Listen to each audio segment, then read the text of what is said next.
Hey YouTube, it's your boy Danny and Hey guys, it's Jibbles.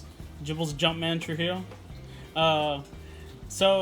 This is Jibbles week, I guess. Like Jibbles week. Jibbles week that we have him on. Yeah, I'm like his only friend that he could find at the moment that would come and deal with him. Yeah, so because I'm here. Rudy is off doing things, playing Destiny. Which, if you get a chance, play it. It's a good game. Sorry. So today we have a special. I say that about all our deck profiles that they're special, but this one actually is pretty special. It's an interesting one. It's one that I got a message about that was requested that somebody challenged me to make. So you know who you are if you're watching. Shout out. Yeah. We have pure Goukis. That's right, you heard it. Pure Goukis. Yeah, Goukis. no Sky Strikers, none of the nonsense that people are running nowadays. Pure And Goukis. Goukis are not dead. Absolutely not. They are absolutely not dead. I can 100% tell you that they are not. And we're going to go ahead and get into this deck profile, and we're going to show you. There's my little Gengar dice. I'll go ahead and show them my Gengar dice. Oh. Let's go ahead and get into the profile. Alright guys, let's go. So, first card we're going to talk about, our first three of, obviously, Gouki Super X. You need to run him at 3. There's no reason not to run him at 3. Amazing card. When he's normal summons, you can target one Gouki in your hand and you can special summon it onto the field. Amazing. Combo extender. And also there's effects of some of the other Gouki monsters that when it's summoned off of a Gouki effect, they get a special effect off, which we'll talk about later. So this is really good. Do not ever run less than 3 of. Always run 3. Oh, also, I'd like to say that Goukis all share the same effect. We'll Yes. just get it out of the way way. now. Where if they're on the field and they leave, they can search for another Gouki card. Yes. So that's the special thing about Goukis. If you didn't know what Goukis did, if you were living under a rock, not to be mean, but I mean it's the truth. Essentially, they in a way they float once they leave the field, which is really good. The only thing is you can't add themselves back. You cannot. So it's like Super X goes to the graveyard. You can't add a Super X to hand. Like you have to add them off another effect. But anyways, we'll go on to the next one. And we'll go off to Gouki Twist Cobra, which is our level 3. Gouki Twist Cobra, really good. I love him. I like him. I just wouldn't run him more than 2. His effect is when he's on the field, you can tribute him, or even in your hand, you can tribute him. You can target one Gouki monster, and that Gouki monster gains the attack of Twist Cobra. So you can target any of your Gouki monsters, and he will gain 1600 attack. Really good, and it's actually a quick effect. So if he comes in clutch during your battle phase, it's a really good deal. But run him at 2. And one that I know we're gonna get messed for, but it's my own opinion. For Scorpio, I run him at 2. And the reason I ran him at 2 to begin with, very beginning when I started running him, is I used to run a Predaplan engine. It was the whole fusion thing. There was an old combo that you could get Crystal Wing out with Ultimate Zulkin, and it was really powerful combo. I remember him doing it to me all the time, and me losing duels because of it. It just the 2 Rescorpios, right? This is Rescorpio. Rescorpio, yeah. The 2 Rescorpios just kind of stuck. They kind of stayed in the deck. And, yeah, so I would never run him more than 2. If you want to run him at 1, that's perfectly fine.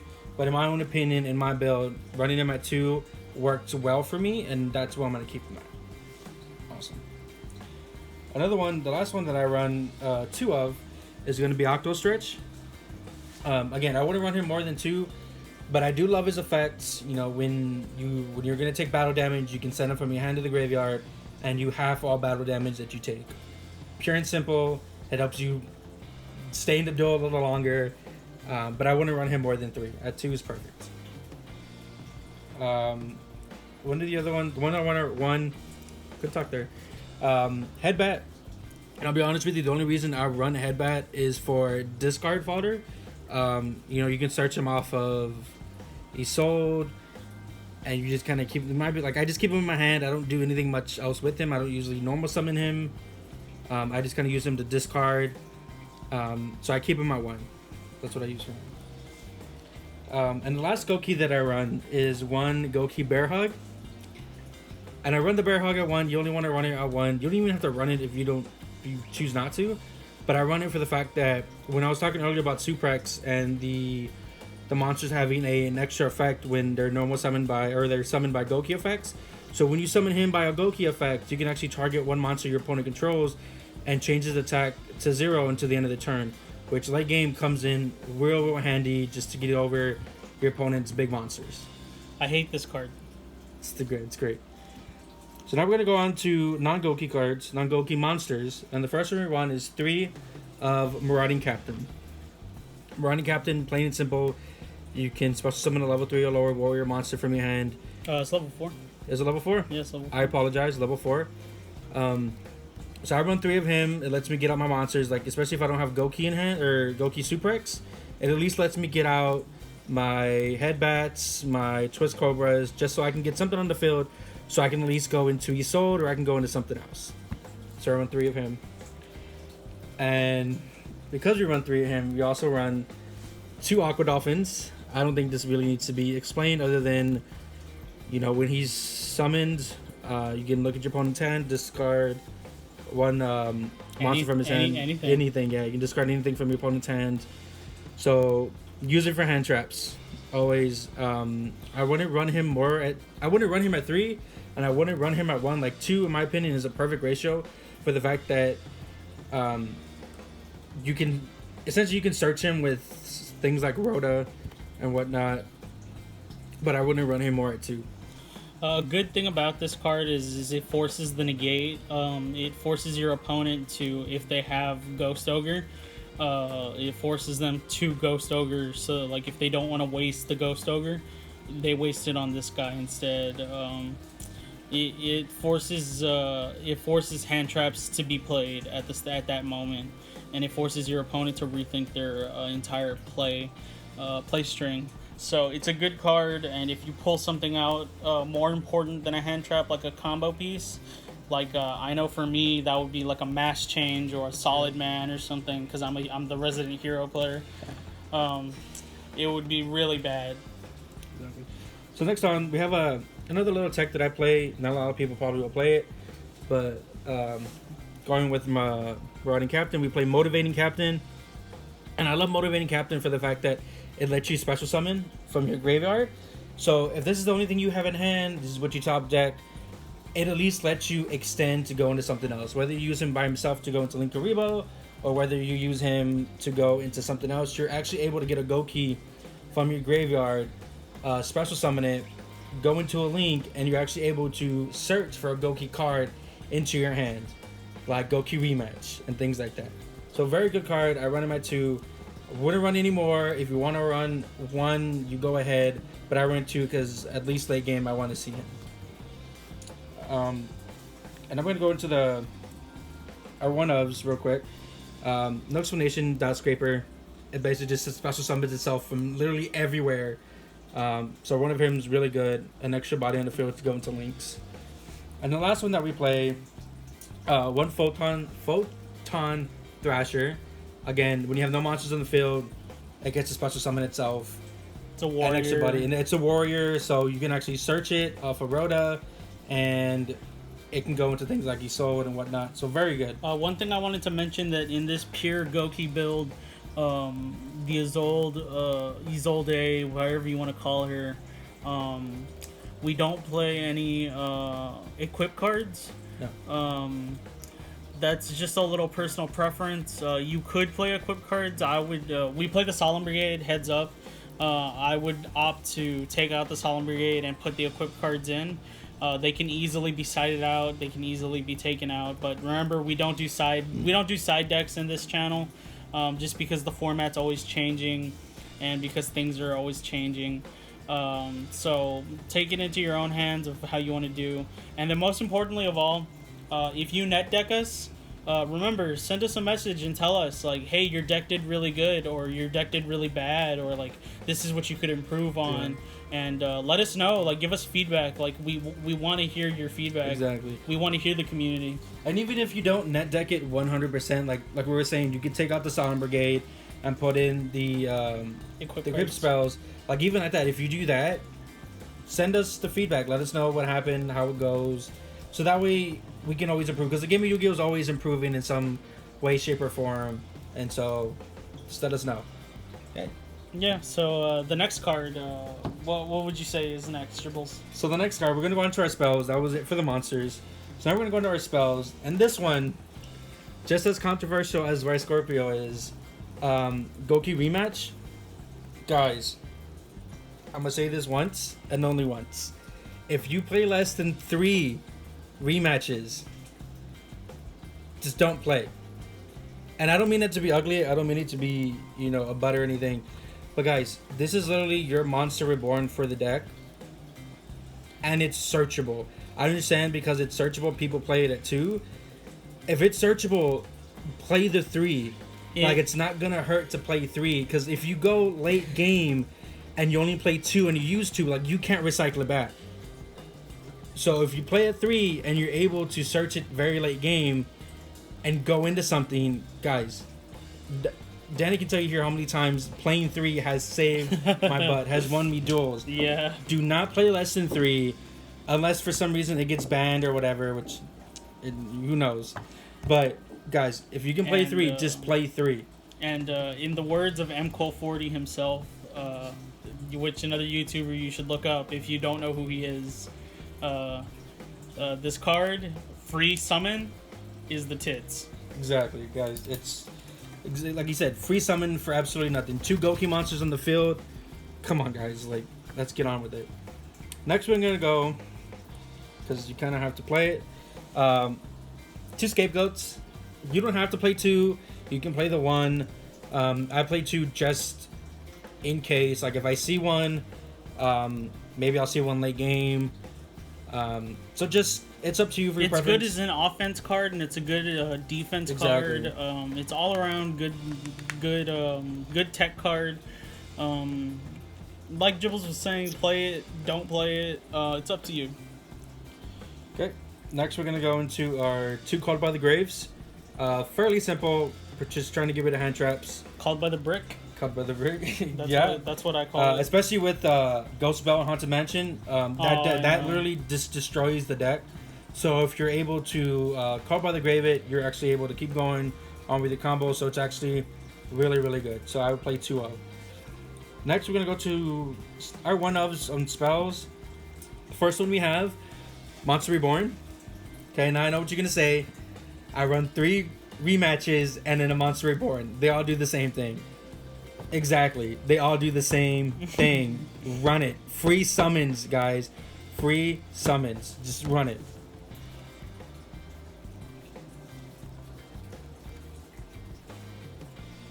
Next, guys, we're gonna go.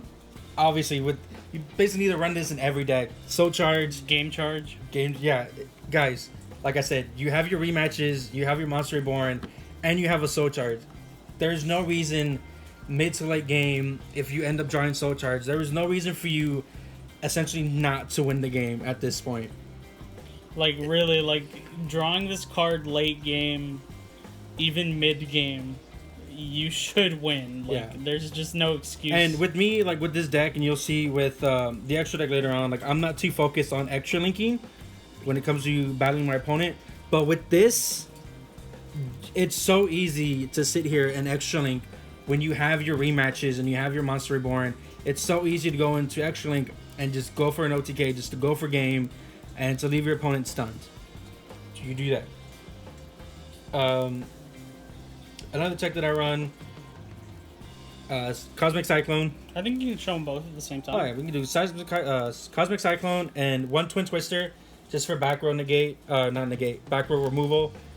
In some cases it can negate. Like, there's certain cards, like, if I were to activate my Magical Meltdown to get a search off and you Twin Twister it, I don't get that search because of resolution. So go ahead and run them. They're good cards. They negate things their own way. It's kind of hard to explain, like Yeah. just talking about it. But And even if you wanted to, at that, you can actually drop the Cosmic Cyclone and run 2 Twin Twisters for the fact that you have to discard a card to activate Twin Twister, which in reality, like, especially if you have Motivating Captain, like, you need monsters in your graveyard. it's like there's so much monster reborn Yeah, power. there's. It's so easy to get monsters out of your graveyard with this deck that having monsters in your graveyard isn't a bad idea. So we're gonna go on to our last 2 spells. Second to last is gonna be Rhoda. Obviously, self-explanatory. Starts out a warrior deck. You need to run it at 1. And then last one, Darkhold. Which doesn't really hurt this deck because if you have a field of Gokis, you get a field of Goki effect off. Exactly. So really good. Like, you don't have to run it, but we run it. So now we're gonna go on to our traps. I know a lot of people don't run traps in Gokis, but In we pure run traps. in pure Gokis in pure 2018, I'd say you're gonna Yes. need them, especially with Thunder Dragons coming around the field. Exactly. You're gonna need traps. So first off, like Danny was mentioning earlier, we do have our Solemn Brigade that we run. So first off, we're gonna play 3 Solemn Strikes. Like I was telling Jibbles earlier, he said 2, I said 3. I said if you want to kill something, you shoot it in the face. Exactly. So, and this does the job perfectly well. It shoots it in the face. Then we have 1 Judgment, 1 Warning. Again, self-explanatory. Self-explanatory. You're gonna kill it. And then 2, which is another interesting tech, which you can use, you cannot use, you can side it out, do as you like. Torrential Tribute. I run 2 Torrential Tributes, just for the fact if I somehow just dead draw, because there's times where you end up with cards and you just can't do anything. You somehow end up with no Gokis. Torrential's a really good way to just clear your opponent's field. And even at that, like if you summon 1 Gouki, and that's all you can do, you can Torrential yourself to get off an effect to search for something like Rematch, so you get to be able to extend your plays or be able to do something. So play it at 2. I like it at that. So now we're gonna move on to the extra. So that was the main deck, guys. So now we're gonna move on to the extra deck. 40 card extra deck. 40 card main deck. 40 card main deck. I believe so. Hey, that'd be interesting if we could run a 40 card, 40 extra, card deck. extra deck. That'd be. They talked about it for a while. so? They were That'd like, what if we could have 20, like just 20 extra deck cards? And it was That's like, been in talks for a long time. yeah, it's like that's like too much. You think That's so? too crazy. Too crazy. All right, guys. So we're gonna go into the extra deck. First off, My mascot. the mascot, Link Karibo. We do run level 1s, so Link Karibo, really good for that. Next, Underclock Taker, just for the fact that you can lower one of your monsters' attacks, so that way you can go for the OTK and do things like that. Very good. And here she is. He sold. The one he sold. I only run the 1. I know some people run 2. I run the 1. I just need it. Because once I go into it, you usually don't need to go into it again. So I run it at 1. Very good. That you add a warrior type monster to your hand. And if you had equipped cards, you could send equipped cards equal to the level of that monster and special summon a monster. A lot of people just send Phoenix Blade and then special summon Octostretch. Exactly. But in this deck, that's not what we're trying to do. We're not trying to overthrow the opponent. We're trying to outright kill the opponent with this deck. Next we have Nightmare Cerberus. Summon it, you pitch 1, you get a pop a card in the field. Pretty self-explanatory, very, very good, especially late game. I would run the 1. 1 Nightmare Phoenix, let you pop a back row. Again, very good. Then we have Nightmare Unicorn. It just lets you shuffle it back. Shuffle, I believe, 1 card or 1 monster. That's one monster. 1 monster, let it shuffle it back to the deck. Very, very good. And then lets you draw up to the amount of co-links that you have. Yep.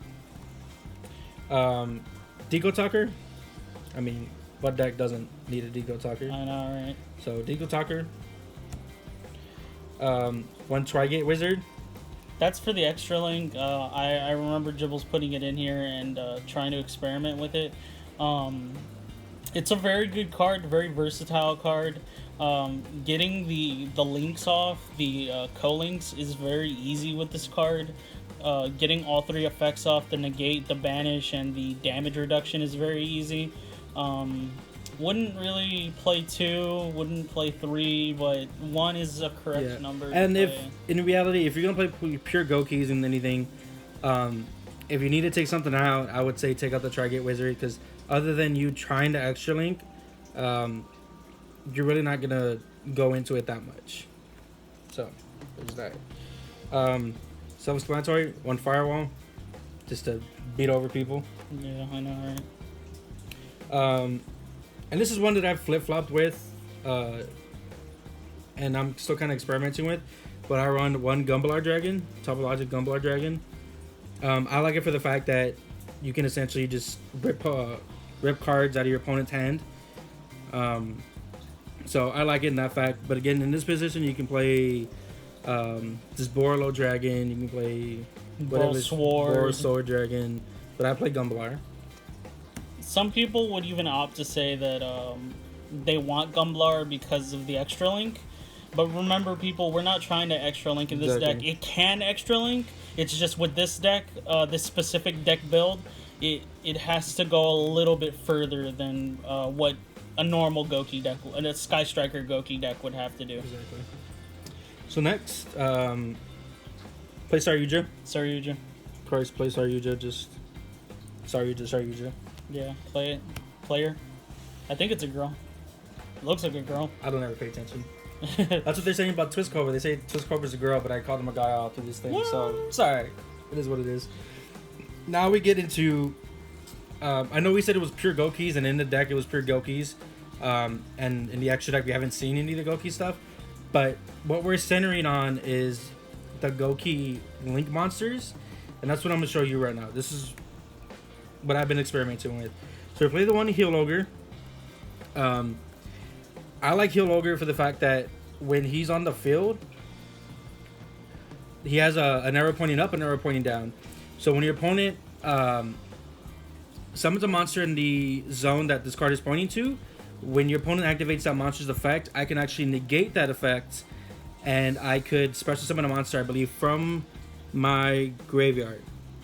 So very, very good, because then your opponent has to actually play around a monster negate on top of essentially losing a monster zone, because he doesn't want the effects negated. Yeah, it's really, really good support, really good Gouki support. It's very interesting. It's an interesting concept of blocking, basically a zone blocking. That's become a new kind of Yu-Gi-Oh technique that's becoming popular, is zone blocking, especially with Orphagales coming around. Correct me if I'm saying their name wrong. I don't mind. The Orphagale cards that are gonna start zone blocking, they're gonna be a bitch. So like, prepare yourself for it now. Like, start practicing on how you place your zones. I know we had a little bit of that with Mech Knights, and a little bit of that. We got a little taste of that with the what are they called? Magical Musketeers. Yeah, even with Weather Painters too. With Weather Painters as well. We got a taste of it, of zone blocking, but Orphagales are definitely gonna take it. And guys, this is not complicated to go into. It just requires 2 monsters, 2 Gouki monsters, rematch. Guys, you activate a rematch, you can go straight into this and just start going ham. So very, very good. The next one we run, which is one of the first ones that came out, which is Gouki the Great Ogre, which I used to play a lot back in the day. I say like it was that long ago. It wasn't that long ago. Well, I mean, it was like a year ago. Exactly, yeah, something like that. I like him. He requires 3 Goukis, but I like him for the fact that when he's on the field, all your opponent's monsters lose attack equal to their defense. So it just helps boost you. And it's not just your opponent's monsters, I'm mistaken. It's all monsters on the field. But again, all Gouki monsters, if you don't know, have 0 defense. So essentially, this doesn't hurt any of your Goukis. So very good card if you're just trying to get over big monsters and things like that. Very good. Next one, essentially the 2 big boss monsters, which are a little hard to go into, but once you get them out in the field, you can ask Danny, they're hard to kind of get off. They're hard to get around. They're hard to get around, for sure. So the first one we run is Gouki the Master Ogre. Requires, it's a Link 4. Very, very good. When he's on the field, you contribute. Let me read this. Let me make sure I read this correctly. which is a quick effect. Once per turn, you can return to the hand any number of Gouki monsters you control that this card points to. Then target the same number of face-up cards your opponent controls and have their effects negated until the end of the turn. If this card can attack all your monsters your opponent controls once each. So guys, That's a hell of an effect. exactly. If you're able to get this on the field and you're able just to tribute monsters off again, if you're able to tribute monsters off again, Gokis, they get their effects off in the graveyard. But then you're also able to negate any monster effects on the field. Very, very, very good, in my opinion. I really like him. Now, what I would suggest is actually the big boss monster of this deck would be... This card, let me say before anything, people say that Borreload is the strongest link. This card shits on Borreload. Like, it really does. There's no if, ands, or buts about it. Go ahead and show it, Jibbles. Alright, guys. So, the last one we run, Gouki the Giant Ogre. Now, first of all, just look at him. He's just a big boy. Big boy. If I could go into him, I'm going into him. Like, you need to go into him, because essentially, you go into him and you hurt your opponent deeply. Because what he does, let me read his effect. First off, he cannot be destroyed by battle, and is unaffected by activated effects of your opponent's monsters with attack less than or equal to this card. Pretty good. When your opponent activates a card or effect that targets this card, and or a monster this card points to, in quotations, quick effects, you can make this card lose exactly 500 attack, and if you do, negate the activation. And then once per turn, if this card's current attack is different from its original attack, again, in quotations, quick effect, you can make this card gain 1,000 attack until the end of this turn. Guys. Damn, baby. It's just negates for days, is what it is. And the fact that it really doesn't cost anything to negate the effects of your opponent's monsters. You lose 500 attack, but even if you lose a 500 attack, you immediately gain 1,000 attack points off of that 500 you lose, and he's already at 3,000. So essentially, if you negate something, you're gonna go up to 35 when it's all said and done. Big boy, guys, if you can go into this, I would so go into this. It's helped win me so many games, in my own opinion. So, and that is the extra deck for the deck. So guys, you heard it here first. Gokis are not dead. They are not by far dead, at all. So play them if you got them. And remember, y'all, go ahead and donate to the Patreon. Like, comment, subscribe, give us feedback, let us know how we're doing. If you net deck us, we're not mad by any stretch of the imagination. We just want to know your feedback. We want to hear like what you have to say. We want to hear what the people have to say. And most importantly, remember, people, catch us on turn 2.